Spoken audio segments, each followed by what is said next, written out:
নির্বাচন নিয়ে বিলম্ব করায় সংগঠিত হবার সুযোগ পাচ্ছে গণ অভ্যুত্থান বিরোধী শক্তি। জুলাই আগস্ট গণ অভ্যুত্থানের বর্ষপূর্তি উপলক্ষে এক আলোচনা সভায় এই মন্তব্য করেছেন বিএনপি মহাসচিব মির্জা ফখরুল ইসলাম আলমগীর। রাজনৈতিক দলগুলোর সাথে আলোচনার মাধ্যমে সমস্যার সমাধান করে দ্রুত নির্বাচন দেওয়ার আহ্বান জানান তিনি।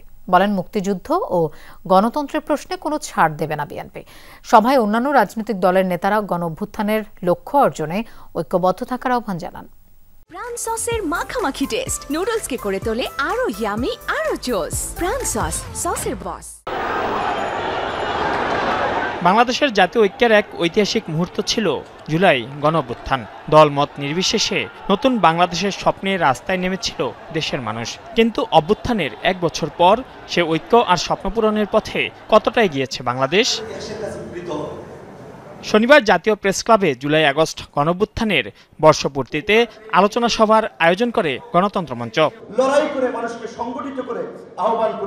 অনুষ্ঠানে উপস্থিত হন গণঅভ্যুত্থানে গুরুত্বপূর্ণ ভূমিকা রাখা বিভিন্ন রাজনৈতিক দলের নেতৃত্ব। অভ্যুত্থানের পরে তাদেরকে দায়িত্ব দিয়েছিল 11 মাসে। যদি আপনি বলেন যে 10-এর মধ্যে তাদেরকে কত দিবেন, আমি 4-5 দেব তাদেরকে। 24-এর অভ্যুত্থানকে একক কোনো দলের কাছে বন্দী না রেখে ফেসিবাদ বিরোধী সকল পক্ষ সকলের মধ্যে সমভাবে ধারণ করে আমরা আমাদের লক্ষ্যকে অর্জন করতে সামনের দিকে অগ্রসর হতে পারব। এ সময় তারা তুলে ধরেন জুলাই অভ্যুত্থান ও আন্দোলন পরবর্তী বাংলাদেশের চাওয়া পাওয়ার কথা। বলেন, লড়াই ছিল বৈষম্য আর ফ্যাসিবাদী ব্যবস্থার বিরুদ্ধে এবং ভোটাধিকার ও গণতন্ত্র পুনরুদ্ধারের। রাষ্ট্র গণতান্ত্রিক করতে হলে ক্ষমতার ভারসাম্য এবং জবাবদিহি লাগবে, সেটা এই আন্দোলনের মধ্যে লক্ষ্য হিসাবে সামনে এসেছিল। কোনো তালবাহারের তো দরকার নাই।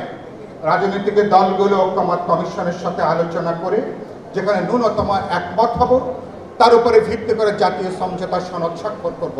সভায় বিএনপি মহাসচিব মির্জা ফখরুল ইসলাম আলমগীর বলেন, নির্বাচন নিয়ে টালবাহানার জন্যই গণঅভ্যুত্থান বিরোধী শক্তি সংগঠিত হওয়ার সুযোগ পাচ্ছে। কাল বিলম্ব না করে যত দেরি করছেন ততই কিন্তু পরিস্থিতি আরো ঘোরাতে হচ্ছে এবং সেই অভ্যুত্থানের বিরুদ্ধে যারা ছিল, বাংলাদেশের বিরুদ্ধে যারা রয়েছে, গণতন্ত্রের বিরুদ্ধে যারা রয়েছে, তারা আবার সংগঠিত হয়ে সেই গণতন্ত্রকে নস্যাৎ করার জন্য কাজ শুরু করেছে।